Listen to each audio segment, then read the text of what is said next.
ചേച്ചേ എന്റേന്ന് പൈസ വാങ്ങിച്ച് വിളിച്ചാ ഫോൺ എടുക്കൂല. നീ ഇവിടെ പശുവിനെ കറന്നിരിക്കുവല്ലടാ. അതൊന്നും എനിക്ക് കേക്കണ്ട, എനിക്കെന്റെ പൈസ ഒന്ന് കിട്ടണം. നോക്കേ 2 ആഴ്ച കൊണ്ട് എന്റെ പൈസ തരാം. ഈ കന്നാളെ കറന്ന് കിട്ടിയിട്ട് വേണ്ടേ? നിന്റെ വീട്ടുകാരെ കറന്നിട്ടാണേലും ഞാൻ എന്റെ പൈസ കൊണ്ടേ പോകും.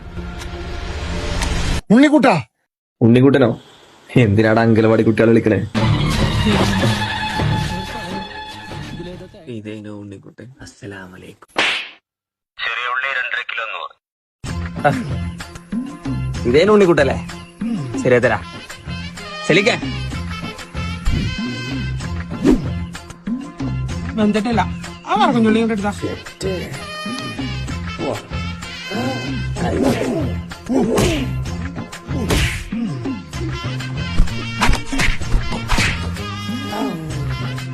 ലീ മുടിച്ചിന പശു ചാണകത്തിന് കുളിപ്പൂടി രുചി. ഈശ്വര, എന്റെ ഉണ്ണികളൊക്കെ കത്തോണേ. ആരോ അറിഞ്ഞിട്ട പേരാ ഉണ്ണിക്കുട്ടൻ.